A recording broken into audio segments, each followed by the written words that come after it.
Hello students, I am Siddharth Kumar. आज हम लोग स्टार्ट करेंगे नया chapter sexual reproduction in flowering plant. First chapter जो था सेक्सुअल रिप्रोडक्शन इन ऑर्गेनिज्म वो अपना कंप्लीट हो गया 5 लेक्चर में। आज नया लेक्चर स्टार्ट करेंगे जो एनसीईआरटी 12th क्लास का सेकेंड चैप्टर है, reproduction in flowering plant. Reproduction से आप लोगों को पता है रिप्रोडक्शन क्या होता है, सेक्सुअल क्या होता है ये भी पता है, फ्लावर पता है। जिसको सेक्सुअल पता नहीं है, सेक्सुअल रिप्रोडक्शन क्या होता है ये नहीं पता है, वो पहले पीछे का लेक्चर देखे रिप्रोडक्शन इन ऑर्गेनिज्म। जब मैंने स्टार्ट किया था रिप्रोडक्शन इन ऑर्गेनिज्म तब मैंने बोला था ये बेसिक चैप्टर है, इनमें ऐसे ऐसे वर्ड के बारे में डिफाइन कर रखा है, समझा रखा है, जो मैंने सारा बताया है, जिसका यूज होगा सेकेंड और थर्ड चैप्टर में, इसमें भी यूज होगा और आगे पढ़ेंगे ह्यूमन रिप्रोडक्शन वहां भी यूज होगा। अब मैं ये नहीं बताऊंगा कि सेक्सुअल रिप्रोडक्शन क्या होता है, अब मैं ये नहीं बताऊंगा, मैंने बहुत अच्छे डिटेल से लास्ट चैप्टर में बता दिया है रिप्रोडक्शन इन ऑर्गेनिज्म। ठीक है, और ये मैं आपको बार बार बोल रहा था उस टाइम में जब फर्स्ट लेक्चर आपको ले रहा था, ये बेसिक चैप्टर है, पूरा चैप्टर ही बेसिक है। भले से नीट में एक क्वेश्चन आते हो और एक क्वेश्चन 4 मार्क्स, एक क्वेश्चन बहुत मायने रखता है 4 मार्क्स का, लेकिन वो बेसिक्स है नेक्स्ट 2 चैप्टर के लिए। नेक्स्ट 2 चैप्टर जो अपन ये चैप्टर पढ़ेंगे रिप्रोडक्शन इन फ्लावरिंग प्लांट और उसके बाद पढ़ेंगे ह्यूमन रिप्रोडक्शन। और आपको पता है मैंने बताया था कि इन दोनों को मिला के कम से कम 8 से 10 क्वेश्चन आएंगे। इन 2 चैप्टर को मिला के 8 से 10 क्वेश्चन आएंगे और इन दोनों को समझने के लिए फर्स्ट चैप्टर पढ़ना जरूरी है। और फर्स्ट चैप्टर का वैल्यू सिर्फ एक क्वेश्चन का नहीं रह गया, इन 8-10 क्वेश्चंस का ही वैल्यू उन पे डिपेंडेंट है। ठीक है, तो अब स्टार्ट करते हैं अपन sexual reproduction in flowering plant. सबसे पहले मैं बताता हूं फ्लावरिंग प्लांट होता क्या है। आप लोग 11th में पढ़े होंगे प्लांट मॉर्फोलॉजी। प्लांट मॉर्फोलॉजी का बहुत ज्यादा यूज होने वाला है यहाँ पे। कुछ वर्ड्स आपको पता होगा, पढ़े होंगे, याद नहीं होगा आपको। यहाँ पे जब मैं बोलूंगा नाम कैलिक्स क्या होता है, कोरोला क्या होता है, तो आपके दिमाग में क्लिक करेगा, अच्छा हाँ ऐसा कुछ था, ऐसा कुछ पढ़ा था अपन। जो भी आएगा 11th का पोर्शन भी आएगा, मैं उसको समझाता जाऊंगा। लेकिन वहीं पे था फ्लावरिंग प्लांट। फ्लावर्स किसमें होते हैं, जब हम पढ़ेंगे plant kingdom, bryophyta, Pteridophyta, gymnosperm, angiosperm, तब हमने पढ़ा था फ्लावर किसमें होते हैं, एंजियोस्पर्म में। मतलब जब अपन फ्लावरिंग प्लांट की बात करें, किस प्लांट का पढ़ेंगे रिप्रोडक्शन, फ्लावरिंग प्लांट का, मतलब अपन बात कर रहे हैं एंजियोस्पर्म की, क्योंकि एंजियोस्पर्म प्लांट में ही फ्लावर्स होते हैं। ठीक है, अब ये जो फ्लावर्स होते हैं, ये फ्लावर्स एक ऐसा चीज है जो ह्यूमन बीइंग के लिए हर एक स्टेज में काम आता है, अपन डेली लाइफ में यूज करते हैं। एक गजब का चीज है ये फ्लावर्स। सुनते भी है फ्लावर्स, देखते हैं तो एक अलग से हैप्पीनेस होता है मन में, सुनते के साथ भी। या कि आप जाते हो गार्डन में, बहुत अच्छे फ्लावर्स होते हैं कलरफुल, तो देखते के साथ एक हैप्पीनेस फील होता है। ये फ्लावर जब बच्चा जब बर्थ लेता है तब से लेके लास्ट ओल्ड स्टेज तक और इवन डेथ होने तक फ्लावर्स का यूज होता है। अब सोच के देखो, जब बच्चा पैदा होता है तो आते हैं उसके रिलेटिव्स, मामा आते हैं, फूफा आते हैं, अंकल आते हैं, क्या लेके आते हैं, मिठाई तो लाते हैं, एक फ्लावर्स बुके लेके आते हैं उनके पेरेंट्स के लिए। जब वो बड़ा होता है, टीनेजर में आता है बच्चे, तो आपको पता ही है गुलाब का फूल लेके घूमते रहते हैं। हर किसी स्टेज में फ्लावर्स ही चाहिए। जब आपकी जॉब लगती है तभी आपको फ्लावर्स बुके देते हैं। जब आपके सीनियर का प्रमोशन होता है तब भी आप उनको बुके देते हैं, फ्लावर्स देते हैं। आप किसी की मैरिज में जाते हैं तो सबसे अच्छा और सस्ता गिफ्ट है फ्लावर्स का बुके ले लो, सबसे सस्ता और अच्छा बुके ले लो। डेली यूज में फ्लावर्स भगवान को चढ़ाते हैं, हर घर में डेली कोई ना कोई भगवान को चढ़ाता है फ्लावर्स। सोचने वाली बात है। इवन जब डेथ हो जाता है तब भी आके फ्लावर्स ही डालते हैं। ये फ्लावर्स है क्या चीज? एक ह्यूमन बीइंग के देखिए ये फ्लावर्स है प्लांट का पार्ट, ये प्लांट का है, हमारा इससे कोई मतलब नहीं है। और ये फ्लावर्स है रिप्रोडक्शन के लिए, फ्लावर्स है रिप्रोडक्शन के लिए। जब फिर भी हम लोग इस तरह यूज करते हैं, उसको देख के हम लोग खुश हो जाते हैं। चाहे कोई भी काम हो, अपने घर में हैप्पीनेस हो तो भी यूज करते हैं, सैडनेस है तो भी यूज करते हैं, किसी रिलीजियस में कल्चर एक्टिविटी, रिलीजियस एक्टिविटी सारी शो करते हैं, सब में फ्लावर यूज होता है। अब देख लो रिलीजियस में, जैसे मैंने बोला भगवान को फ्लावर चढ़ाते हैं। कल्चर एक्टिविटी देख लो, कुछ लोग जो गर्ल्स वगैरह होती है या फीमेल वगैरह, वो सब क्या करती है, बालों में लगाती है, ऑर्नामेंटल में यूज करती है फ्लावर्स। एक गजब का चीज है फ्लावर्स। फ्लावर्स के प्लांट के पास किसी बच्चे को ले जाओ, वो सबसे पहले फ्लावर्स को ही तोड़ना चाहता है। वो फ्लावर्स जो प्लांट होते हैं उसके लीफ को नहीं तोड़ता है, वो फूल को तोड़ता है, वो फ्लावर्स को तोड़ना चाहता है। आखिर ऐसा क्यों? प्लांट के और किसी पार्ट को नहीं तोड़ते, उसके लीफ को तो नहीं तोड़ते, फ्लावर्स को ही क्यों? जो बटरफ्लाई होता है, हनी भी होती है, वो आके फ्लावर्स में ही बैठती है, उसके लीफ पे तो नहीं बैठती, उसके रूट में तो नहीं बैठती, वो फ्लावर्स पे ही आके बैठती है। जो भी इवेंट, जो भी इंसेक्ट्स होते हैं वो आके फ्लावर्स पे ही बैठते हैं।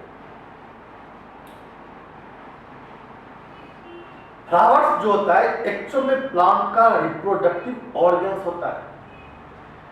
जब अपन सेक्सुअल रिप्रोडक्शन की बात करेंगे एंजियोस्पर्म में, तो अपन फ्लावर्स की बात करेंगे। फ्लावर्स के अंदर रिप्रोडक्टिव ऑर्गन्स होता है, चाहे वो मेल का हो या फीमेल का हो। अब ये जो फ्लावर्स होते हैं, क्या आपके लिए होता है? क्या फ्लावर्स आपको ये इतना कलरफुल होता है आपके लिए कि आप मेरे को तोड़ के भगवान के ऊपर डाल दो, या आप उसको तोड़ के बुके बनाकर किसी को गिफ्ट कर दो, फिर वहां पर रखा सूख जाता है? या आप उसके गुलाब के फूल को तोड़ के और लेके घूमते रहो, किसको दे दे किसको दे दे, ठीक है?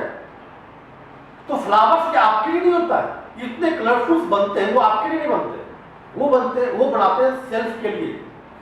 इसमें उनको उनका एनर्जी वेस्ट होता है। फ्लावर्स को कलरफुल बनाने के लिए एनर्जी लगती है, या हमेशा मानना वो एनर्जी इन्वेस्ट करते हैं फ्लावर्स को कलरफुल बनाने के लिए, वो आपके लिए नहीं बनाते हैं। वो कलरफुल इसलिए बनाते हैं क्योंकि आपको पता है प्लांट चलते तो है नहीं, वो इसलिए बनाते हैं कि कोई आए मेरे को तोड़े, टच करे और कहीं फेंक दे। वो यही चाहता है ताकि मेरा रिप्रोडक्शन हो सके। ये मेल प्लांट, ये फीमेल प्लांट, ये मेल और ये फीमेल, इसका फ्लावर, अब दोनों कैसे रिप्रोडक्शन करेगा? तो यहां से यहां फ्लावर टूटना चाहिए, जो आगे पढ़ेंगे उसके अंदर जो पोलन ग्रेन्स होते हैं वो सब टूटना चाहिए और इस पे आना चाहिए। तो कैसे आएगा? वो कलरफुल बनाता है अपने आप को, अट्रैक्ट करता है, अपना यूज करता है।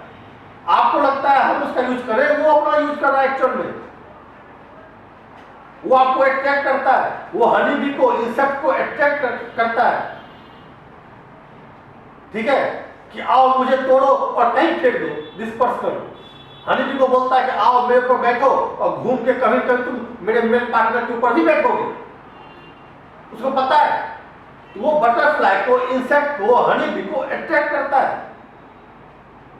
इंसेक्ट को, बटरफ्लाई को उससे जूस, जो फ्लावर का जूस होता है, जो उसके अंदर लिक्विड होता है, उससे उसको फूड मिल जाता है और इसका सेक्सुअल रिप्रोडक्शन हो जाता है। तो एक्चुअल में अट्रैक्ट करता है। अरे हम भी कभी तोड़ेंगे फ्लावर को, तोड़ के और मान लो कहीं फेंक दिए, और वो मेल फ्लावर का तोड़ के फीमेल फेंक दिए, तो क्या होगा? कहीं ना कहीं डिस्पर्स होगा, तो उससे उसका रिप्रोडक्शन होगा, क्योंकि वो खुद चल नहीं सकता है, चाहे वो एयर से हो, मैंने बताया था पॉलिनेशन, एयर से हो, वाइन से हो, किसी फिजिकली किसी के द्वारा हो, किसी ऑर्गेनिज्म के द्वारा हो। तो फ्लावर कलरफुल इसलिए बनते हैं, इनमें इनको बहुत एनर्जी की जरूरत पड़ती है। वो एक्चुअल में कलरफुल बना के हम लोग का यूज करना चाहते हैं, जितने ऑर्गेनिज्म में जो एनिमल्स हैं, और हम लोग समझते हैं कि हम लोग फ्लावर का यूज कर रहे हैं। ठीक है, तो अपन स्टार्ट करते हैं फ्लावरिंग प्लांट। जब भी बोला फ्लावर के बारे में, मतलब अपन बात करें एंजियोस्पर्म के बारे में। ठीक है, सबसे पहले अपन एक डायग्राम देखते हैं। ठीक है, डायग्राम में कुछ आपको स्ट्रक्चर में क्या होगा, कुछ आपको ऐसे वर्ड आएंगे जो आपको सुने हुए होंगे, 11th क्लास में अपने पढ़ रखा होगा, और कुछ ऐसे वर्ड्स आएंगे जो आपने नहीं सुना होगा।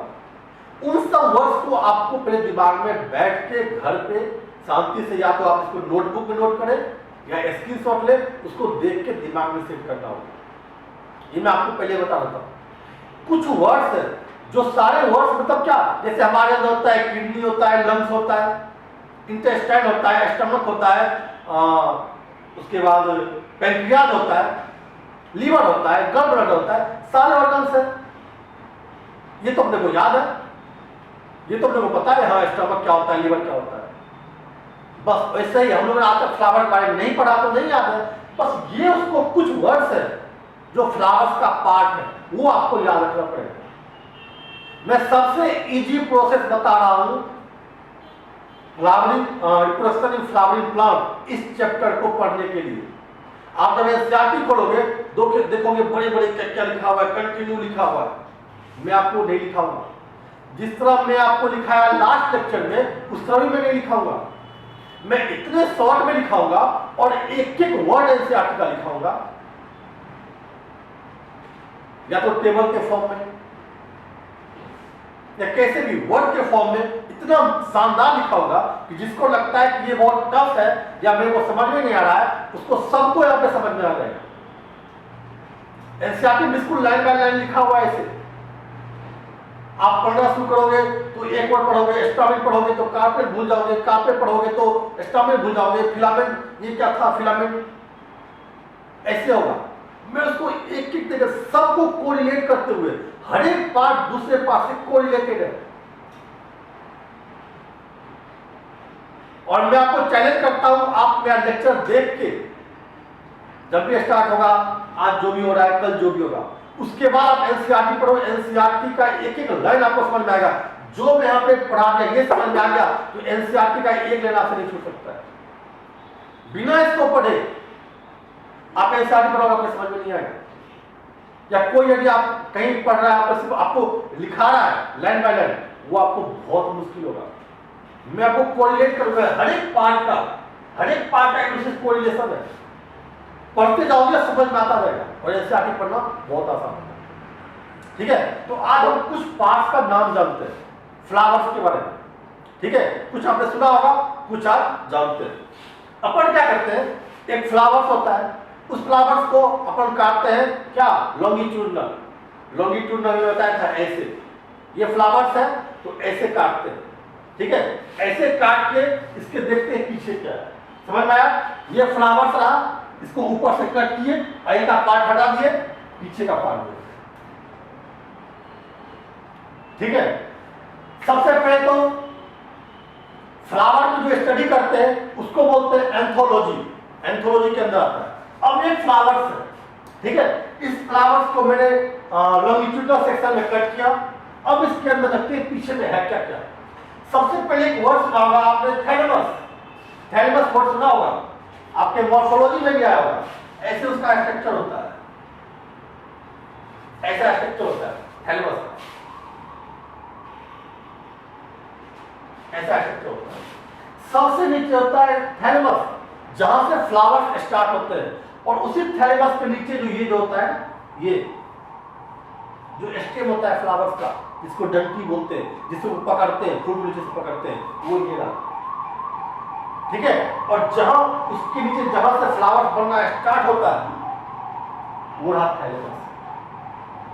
आपके पास फ्लावर्स होता है, उसमें भी देख सकते हैं मैंने ढूंढा, हमें फ्लावर्स मेरे को मिला नहीं, वरना मैं आपको बता रहा था फ्लावर्स का। अब याद करो, एक रोज का गुलाब का फूल है, गुलाब का फूल याद करो, जब वो पेड़ में होता है, जब वो छोटा होता है तो कैसा होता है? जब वो छोटा होता है तो सारे पंखुड़ी, उसके पेटल्स बिल्कुल सिकुड़े हुए होते हैं, रेड कलर का पार्ट अंदर होता है और बाहर से एक ग्रीन कलर का पार्ट होता है। याद कीजिए, उसके बाहर से एक ग्रीन कलर का पार्ट होता है, और जैसे जैसे फ्लावर खिलता जाता है, ब्लूमिंग होता है, तो धीरे खिलता जाता है, अंदर का जो रेड जो पंखुड़ी होता है रोज का, वो बाहर निकलता जाता है, और जो ग्रीन को कवर कर रखा था वो साइड होता जाता है। यही है रोज का फ्लावर, बस वही है, आप इसको रोज मान लो, वही है, रोज ही मान लो आप इसको। देखो ये फ्लावर ब्लूमिंग हो चुका है, खिल चुका है, जैसे फ्लावर खिलेगा तो जो ग्रीन का पार्ट था, जो उसको पहले कवर कर रखा था, वो साइड में हो जाता है, ये सेपल। आप चाहो तो लिख लो ग्रीन पार्ट,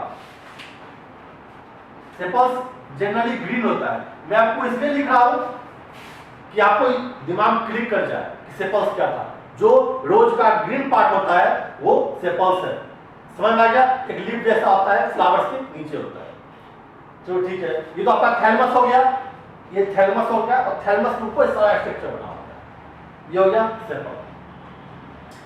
अब उसके बाद फ्लावर्स पे आ जाओ, फ्लावर्स की जो पंखुड़ी होती है, ठीक है, ये रहा आपका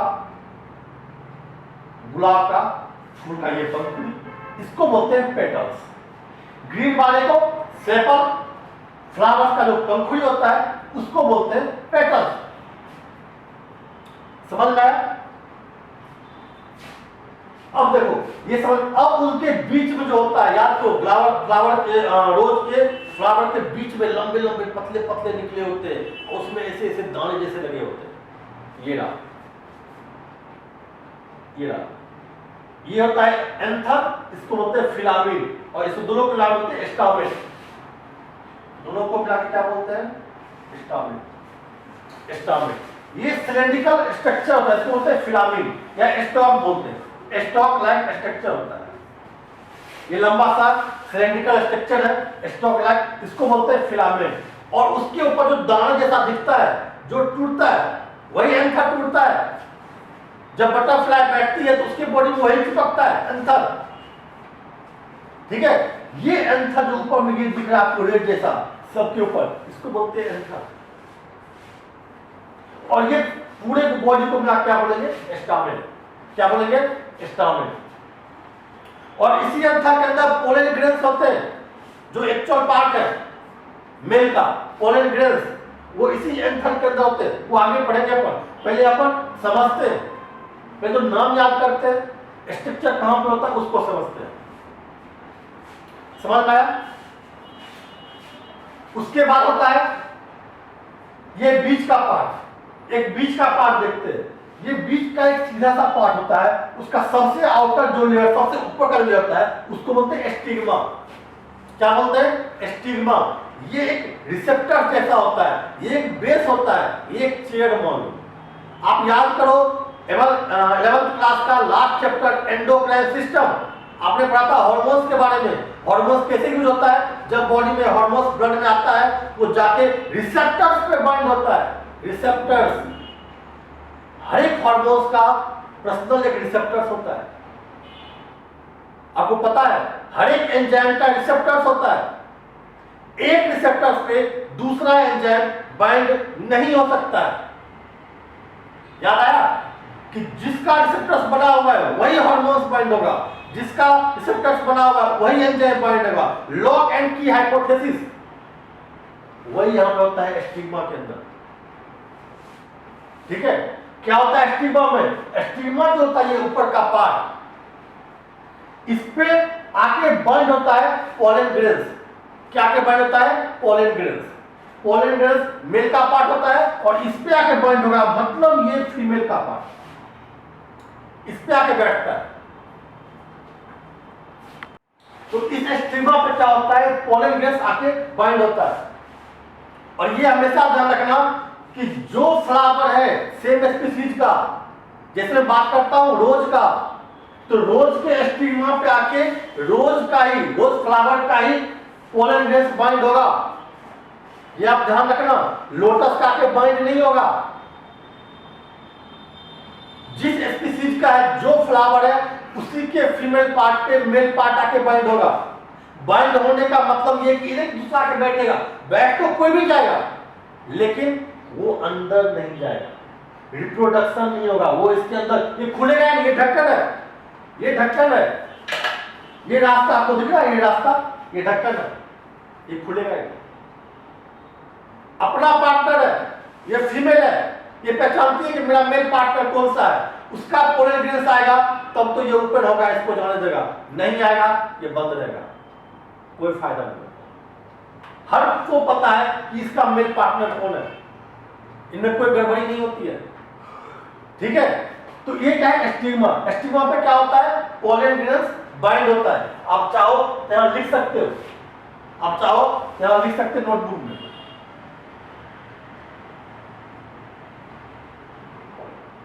पोलन ग्रेन बाइंड्स, यहां पे पोलन ग्रेन बैठता है और जब पोलन ग्रेन यहां से बैठेगा तो देखो सीधा रास्ता, ये आएगा आएगा आएगा, कहां पहुंच जाएगा, ओवरी में, ओवरी में आ जाएगा। और जब भी बात करते हैं ओवरी की तो बात करते हैं फीमेल रिप्रोडक्टिव ऑर्गन्स की। ये तो अपना काम था, ये तो अपना टारगेट था कि यहां पे पोलन ग्रेन को बैठा और पोलन ग्रेन सीधे आ जाए ओवरी के पास, ये तो अपना काम था। और ये जो बीच का ये जो रास्ता जो आपको दिख रहा है पैक जैसा, इसको बोलते हैं स्टाइल, क्या बोलते हैं स्टाइल, इसको स्टिग्मा, और ये जो सिलेंड्रिकल जो पाथ है इसको बोलते हैं स्टाइल। समझ में आ गया, ये सारा मैंने समझा दिया, जो भी बहुत ज्यादा नाम में लिखा हुआ है। सबसे पहले जो नीचे होता है थैलेमस, ठीक है, थैलेमस के ऊपर क्या होता है जो फ्लावर्स होते हैं, फ्लावर्स का जो ग्रीन का पार्ट होता है, रोज का मैंने देता एग्जांपल, जो रोज होते हैं गुलाब का फूल, उसका जो ग्रीन का पार्ट पंखुड़ी के नीचे होता है वो हो गया सेपल्स, जो ग्रीन होता है, ठीक है। और यही सेपल्स मिलके बनाता है कैलिक्स। आप याद करो 11th class morphology of plant, ये क्या बनाता है, कैलिक्स।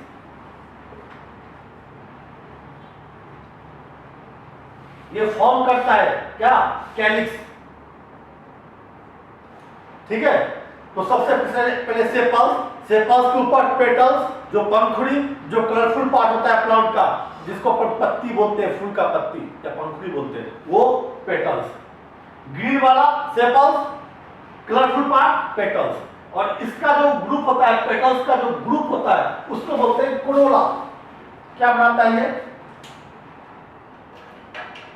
कोरोला, ये बनाता है कोरोला, पेटल्स बनाता है कोरोला और सेपल्स बनाता है कैलिक्स। ये समझ में आ गया। ये कुछ वर्ड्स हैं जो आपको याद करने ही पड़ेंगे। अब इसका नाम पेटल्स है तो है, अब इसमें क्या कर सकते हैं, इसका नाम सेपल्स है तो है।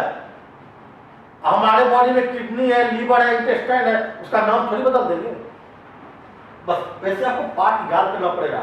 एक बार आप इसको नाम को दिमाग में सेट कर लोगे, यही चीज बार बार यूज होता है, यही चीज बार बार यूज होता है। और क्वेश्चंस रट के इस चैप्टर का आप कभी भी नहीं कर सकते हो। क्वेश्चंस ऐसे ही पूछते हैं कि जिसको पूरे दिमाग में फिगर सेट है, उसके दिमाग में जब बात करते हैं फ्लावर्स की तो उसके दिमाग में आ जाता है कि फ्लावर्स का सेपल का पार्ट कौन होगा, पेटल्स का पार्ट कौन होगा, उसमें एंथर कौन सा होता है, उसमें थैलेमस कहां होता है, उसमें ओवरी कहां होता है, स्टिग्मा कहां होता है, स्टाइल किसको बोलते हैं। जिसके दिमाग में ये फ्लावर सेट हो गया वही क्वेश्चंस कर सकता है। मैं आगे बता रहा हूं, इसके आगे पढ़ेंगे, अपन आगे बढ़ते जाएंगे, मैं एक एक वर्ड को समझाऊंगा, लेकिन वो दिमाग में सेट होना चाहिए, तभी क्वेश्चंस आप कर पाएंगे। वरना वो जो बोलते हैं ना कि नीट में टफ क्वेश्चंस आया था, टफ, वो टफ कुछ नहीं होता है, एनसीईआरटी का ही क्वेश्चंस आता है, उसके बनाने का तरीका चेंज कर देता है। आपको नीट में ये नहीं पूछेगा कि पेटल्स क्या होता है, सेपल्स क्या होता है, ये नहीं पूछेगा, ठीक है। उसके क्वेश्चन का तरीका चेंज कर देता है, मतलब जो समझ रखा है वो तो कर लेगा, और जो रट के गया है, कुछ कुछ याद कर लिया है, वो नहीं करेगा। वही जो पैटर्न चेंज कर देता है ना, कहता है क्वेश्चन टफ आ गया, बाहर से आ गया, बाहर से नहीं आता है, एनसीईआरटी से। लास्ट ईयर का देख लो आप नीट का, एनसीईआरटी से ही आता है, और लगभग 90 to 95% क्वेश्चंस बायोलॉजी के एनसीईआरटी से थे। 95% क्वेश्चन एनसीईआरटी थे, और जो टफ था वो भी टफ बाहर नहीं था, वो एनसीईआरटी में थोड़ा ट्विस्ट कर देता है। तो जो इसको समझा लेगा वही पूरा चैप्टर समझ सकता है। और मैं आपको अभी बता रहा हूं, चैप्टर को मैं इतने आसान तरीके से पढ़ाऊंगा, बस आप गौर से देखते रहे और याद करते रहे, आंख बंद के देखें, याद करें, लिखें इसको। ऐसा नहीं कि पढ़ लिया कभी याद नहीं होगा, इसको लिखना पड़ता है। मैं भी लिखता हूं, मुझे ही पढ़ना पड़ता है पढ़ाने से पहले। ऐसे थोड़ी होता है कि सबको याद रहता है। ये एक ऐसा काम है कि हमेशा प्रैक्टिस में रहना पड़ता है।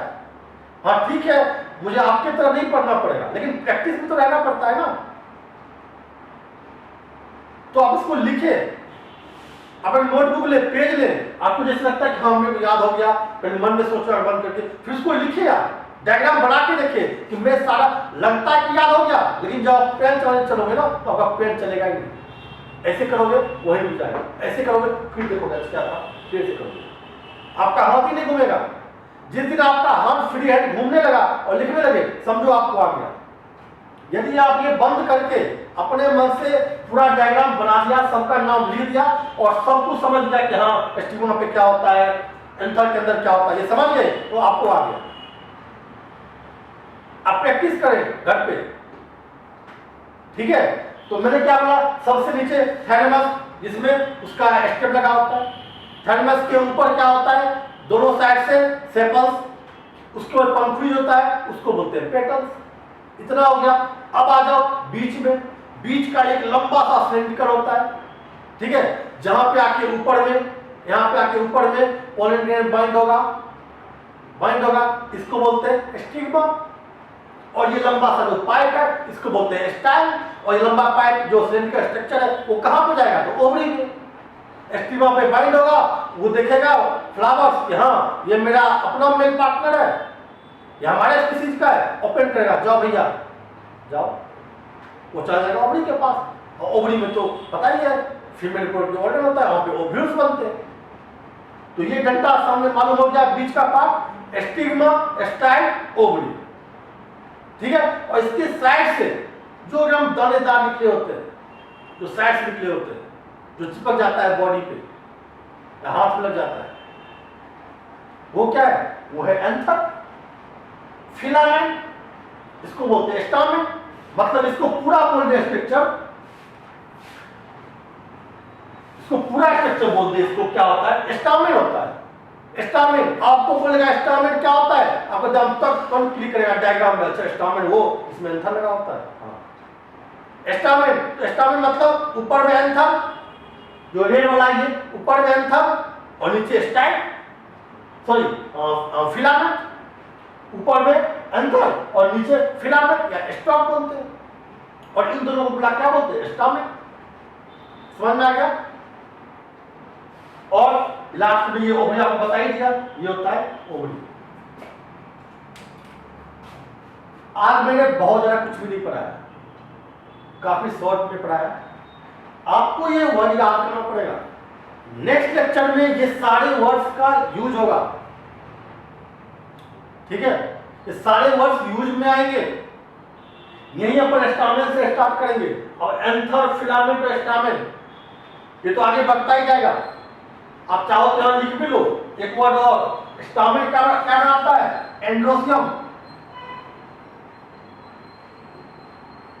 एंड्रोसियम, अब एंड्रोसियम क्या होता है, गाइनोसियम क्या होता है, ये पढ़ेंगे अपन नेक्स्ट लेक्चर में। स्टामेन क्या होता है, एंड्रोसियम। आप चाहो तो यही लिख लो एंथर के बारे में, क्या होता है इसमें, पोलन ग्रेन्स।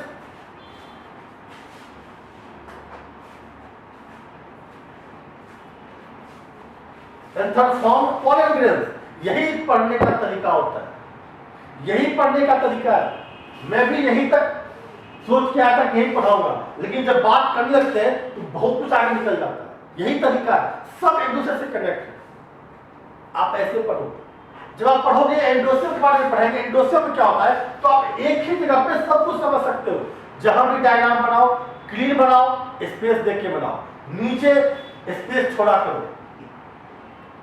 कि बार बार कुछ इंक्लूड करना हो तो आप वहीं पे इंक्लूड कर दें, ताकि एक ही जगह आपको सारा मटेरियल मिल जाए। आप यहां पे नीचे लिख लेना क्या, एलियास ऑफ फ्लावरिंग प्लांट या फ्लावर्स।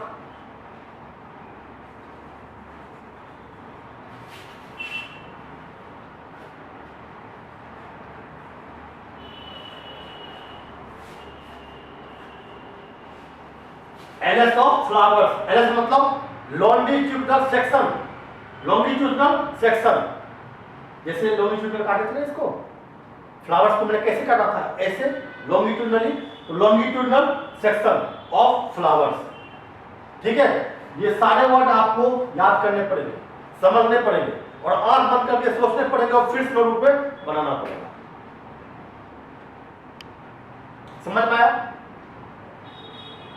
आज के लिए मैं इतना ही रखता हूं, बहुत ज्यादा होमवर्क दिया ही नहीं, बस एक प्लांट फ्लावर पढ़ा है। नेक्स्ट क्लास में स्टार्ट करेंगे male reproductive organs of flowers, क्या होता है एंड्रोसियम। अब नेक्स्ट क्लास स्टार्ट करेंगे एंड्रोसियम क्या होता है, कैसे बना होता है, ये इसके अंदर एंथर है, एंथर कैसा होता है, उसका स्ट्रक्चर क्या होता है, उसके अंदर कौन सा सेल होता है, ये पोलन ग्रेन्स कहां पे बनता है। ठीक है, ये सब पढ़ेंगे अपन नेक्स्ट लेक्चर में। आकर ये रखते हैं। Thank you.